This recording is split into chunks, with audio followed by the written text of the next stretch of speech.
Student welcome back to SM study lover YouTube channel. आज आम ए मनीष को पत्थर कला किए पाठर लेसन प्लान डिस्कसन करवा। तो चलतु देर नक भिडियो को स्टार्ट करवा। भिडियोटी भल लगे भिडियो को लाइक करेंगे, चैनल को सब्सक्राइब करेंगे और सांग मान सहित शेयर करेंगे। एठी आपण माने देखंतु lesson plan fast left side दिखाई तारीख, स्कूल, श्रेणी, बयस, निर्घंट माने पीरियड, समय, विषय, प्रसंग ए सब तुम निजे फुल करदेव। माने जहाँ भी तुम जो प्रसंग रे लिखुछ, जो श्रेणी अच्छ, तारीख ए सब तुम लिखिनब। तापर आमर अच्छे साधारण उद्देश्य। साधारण उद्देश्य कौन कौन देखिए ना, साधारण उद्देश्य मुझे लिखी मातृभाषा प्रति आग्रही हेबे, निजर भाषा ज्ञान और शब्द ज्ञान वृद्धि करिवे, शुद्ध पठन लिखन और उच्चारण करिवे, निजर चिंता स्मृति और सृजना शक्तिर विकास करिवे। ए सब तुम लिखिब। तापर आमर आसुची उपकरण। उपकरण हमको कौन कौन दरकार ना, एठार आमर दरकार चक, डस्टर, कलापटा, पाठ्य पुस्तक आउ फोटोचित्र। जहाँ भी पढ़ाइबा समय रे जो जो उपकरण दरकार ताहा तुम एठारे लिखिनब। तापर आमर तले अच्छी आमर मुख्य उद्देश्य। तमें जो भी पाठटी पढ़ौच तार मुख्य उद्देश्य कौन तुम एठारे लिखिब। तो आमे जेहेतु पढ़ौचे ए मनीष को पत्थर कला किए, तो आमर मुख्य उद्देश्य होउची गोदावरीश महापात्र विषय जानीपारे छुआ मैंने। सेकेंड मु उद्देश्यटी लिखी राजा और भीमदास विषय जानीपारे। तापर एठारे तुम लिखिदेव पंथा गुड़िक। पंथा फास्ट हूँ शिक्षण कार्यभित्तिक, तापर हूँ प्रविधि। प्रविधि कौन कौन अच्छी, प्रविधि अच्छी आलोचना, उपस्थापना, प्रश्नोत्तर। तापर हूँ पर्याय। पर्याय कौन कौन अच्छी लिखिब। पर्याय आम 5टी अच्छी। तो पर्याय हूँ नियोजना, अनुध्यान, अन्वेषण, व्याख्यान, विस्तार और मूल्यांकन। प्रथम पेज रे खाली एतिकी ही करिवार अछि, विशेष किछि एठारे तमर करिवार नाही। तापर आमे सेकंड पेज को जिबा। सेकेंड पेज एठारे अच्छी सोपान। सोपान आपण लिखिबे नियोजना। तापर विषय। विषय लिखिबे पूर्व अभिज्ञता सहित वर्तमान विषय रे संपर्क स्थापना। एठारे लिखिबे सक्रियात्मक कार्य। सक्रियात्मक कार्य रे कौन लिखिबे ना, शिक्षार्थी मानंकु यू आकार रे बसाई शिक्षक ए मनीष को पत्थर कला किए रो फोटो चित्र देखाई यार अवदान उपरे प्रत्येक शिक्षार्थी को 5टी लेखाएं वाक्य लेखिबा पाई कहिबे। शिक्षार्थी माने लेखि सारिबा परे सेमानक मध्यरु 4-5 जन को कौन लिखिचंती उपस्थापना करने को कहिबे। सेथिरु आलोचना माध्यम रे शिक्षक ए मनीष को पत्थर कला किए विषय को आसीबे, प्रसंग स्थान पूरण करिवे और गोदावरी मिश्रଙ୍କ उपरे सम्यक धारणा देबे। एतिकी लिखि सारिबा परे तापर सेकेंड लिखिबे अनुध्यान अन्वेषण। सेकेंड पर्याय जे होचे अनुध्यान अन्वेषण सेकेंड पर्याय। तापर साइड लिखिबे शिक्षार्थी माने परस्पर भितरे आलोचना करी कष्ट शब्दर अर्थ व्यवहार करिवे। एठारे आमर आसुची शिक्षण कार्य 1। तो शिक्षण कार्य 1 रे आमे लिखिबा एही पर्याय शिक्षक 4-5 जन लेखाए शिक्षार्थी को नहीं गोटे गोटे दल गठन करिवे। प्रत्येक दल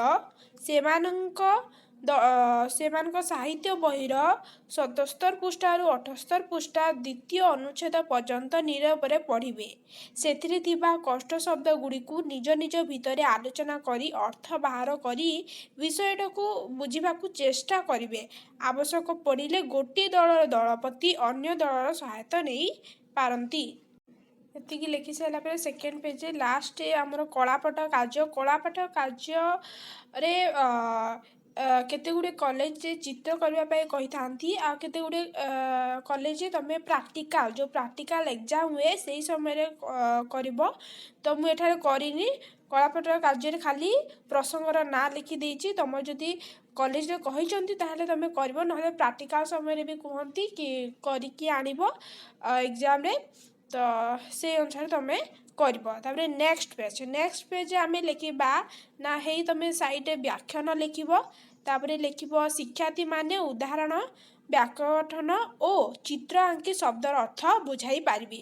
ତାପରେ ଶିକ୍ଷଣ କାର୍ଯ୍ୟ 2ରେ ଆମେ ପୁଣି ଲେଖିବା ଯେଉଁ ଶବ୍ଦ ଗୁଡ଼ିକର ଅର୍ଥ ବାହାର କରିବା ଶିକ୍ଷାର୍ଥୀମାନଙ୍କ ପକ୍ଷେ ଆଦୌ ସମ୍ଭବ ହେବ ନାହିଁ, ସେଗୁଡ଼ିକ ସେ ଶିକ୍ଷକଙ୍କୁ କହିବେ।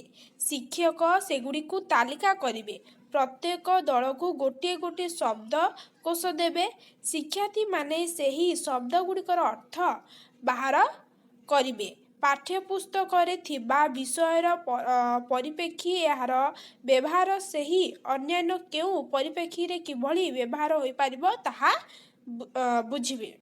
ଶିକ୍ଷଣ କାର୍ଯ୍ୟ 2 ପରେ ଶିକ୍ଷଣ କାର୍ଯ୍ୟ 3। ଶିକ୍ଷଣ କାର୍ଯ୍ୟ 3ରେ ତୁମେ ଲେଖିବ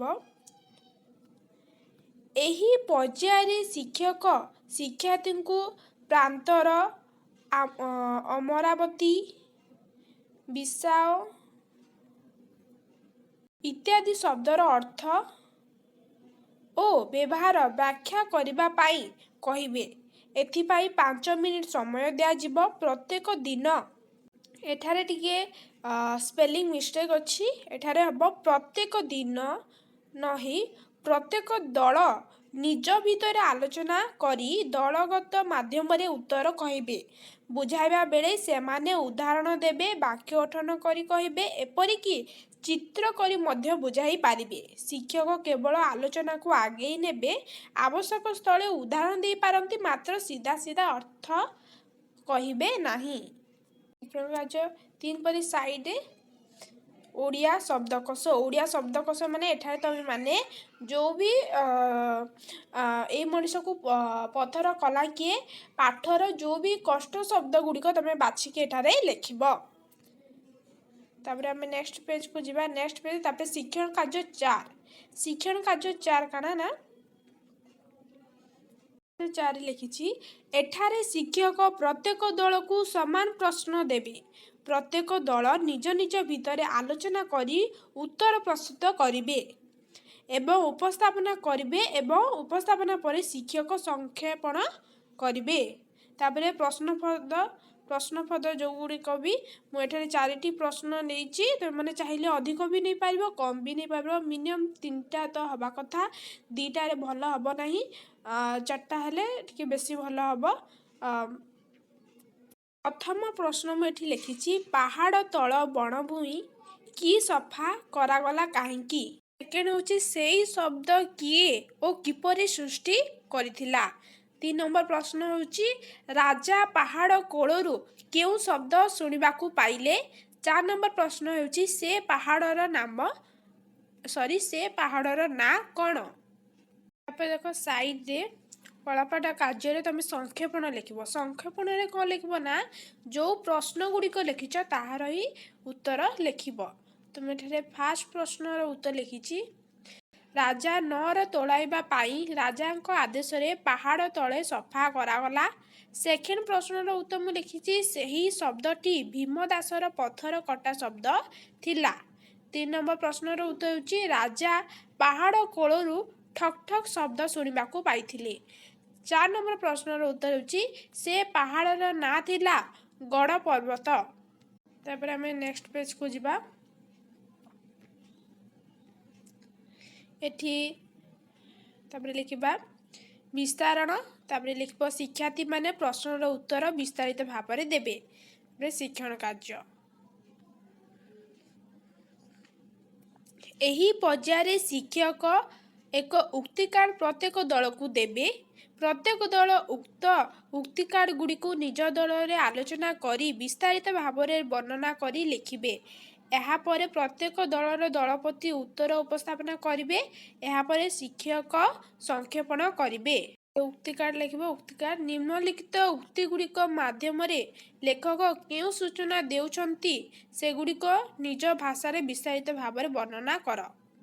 ତ ଉକ୍ତି କାର୍ଡ଼ରେ ମୁଁ ଏଠାରେ ଗୋଟେ 2ଟା ପ୍ରଶ୍ନ ଲେଖିଛି। ପ୍ରଥମ ହେଉଛି ମର୍ତ୍ତ୍ୟର ମରୁଭୂମିରେ ସ୍ୱର୍ଗର ଅମରାବତୀର ଛାୟା ପଡ଼ିଲା।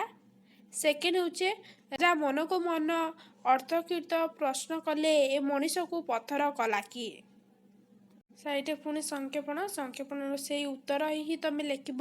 କିନ୍ତୁ ଏଇ ପ୍ରଶ୍ନ ଲଙ୍ଗ କୋଶ୍ଚିନ୍ ଟାଇପ୍ର ହେବା କଥା। ଯେମିତି ଏଠାରେ ମୁଁ ଲେଖିଛି କୋଶ୍ଚିନ୍ ମାର୍କର ହେବନି। ଏଠାରେ ସରଳାର୍ଥ ତମେ କିଛି ବି ପାଠର ସରଳାର୍ଥ ଲେଖିପାରିବ। ତ ଏହାର ଉତ୍ତର ମୁଁ ଲେଖିଛି ସଂକ୍ଷେପଣ। ଫାଷ୍ଟ ହେଉଛି ଗଡ଼ ପର୍ବତରେ ସବୁ ଜିମା ଧ୍ୱଂସ କରି ତାର ପ୍ରାଣ ସ୍ୱରୂପ ପଶୁପକ୍ଷୀଙ୍କୁ ଶିକାର କରି ରାଜାଙ୍କ ଆଦେଶରେ ପାହାଡ଼ କୋଳରେ ନଅର ତୋଳା ହେଲା। ପର୍ବତର ବୁକୁ ଫଟାଇ ସୁନ୍ଦର ଉଆସ ତୋଳା ହେଲା ଓ ତା ଭିତରେ ଦୀପମାଳା ଓ ଅପୂର୍ବ ସଜସଜ୍ଜା ମଧ୍ୟରେ ବିଳାସପ୍ରିୟ କୀର୍ତ୍ତି ଲିପ୍ସୁ ମାନବ ଗଣ ରହିଲେ। ନଅର ଭିତରେ ରାଜା ରାଣୀ ରହିଲେ। କେତେ ଆନନ୍ଦ ଉତ୍ସବ ହେଲା। ବାଇତ ବାଜିଲା ସ୍ୱର୍ଗର ଅମରାବତୀରେ। ସମସ୍ତେ ଯେପରି ଉଆସ ବା ସ୍ତ୍ରୀମାନେ ଆନନ୍ଦରେ ବିଭୋଗ ହୋଇ ସତେ ଯେପରି ମର୍ତ୍ତ୍ୟର ମରୁଭୂମିରେ ସ୍ୱର୍ଗର ଅମରାବତୀର ଛାୟା ପଡ଼ିଲା। ତାପରେ ନେକ୍ସଟ ପେଜ। ସେକେଣ୍ଡ ପ୍ରଶ୍ନର ଉତ୍ତର ଏଠାରେ ମୁଁ ଲେଖିଛି। ଦେଖ ଟିକେ କ୍ଲିଅର ଦେଖାଯାଉନି, ମୁଁ କହୁଛି ତମେମାନେ ଲେଖ। ରାଜା ଭୀମଦାସକୁ ଉଆସକୁ ନେଇଗଲେ। ଉଆସ ଭିତରେ ତା ପାଇଁ ସ୍ୱତନ୍ତ୍ର ଘର ଠିକ୍ ହେଲା। ନୂଆ ଲୁଗା, ନୂଆ ଖଟ, ଚାକର ବାକର ସବୁ ବ୍ୟବସ୍ଥା କରାଗଲା।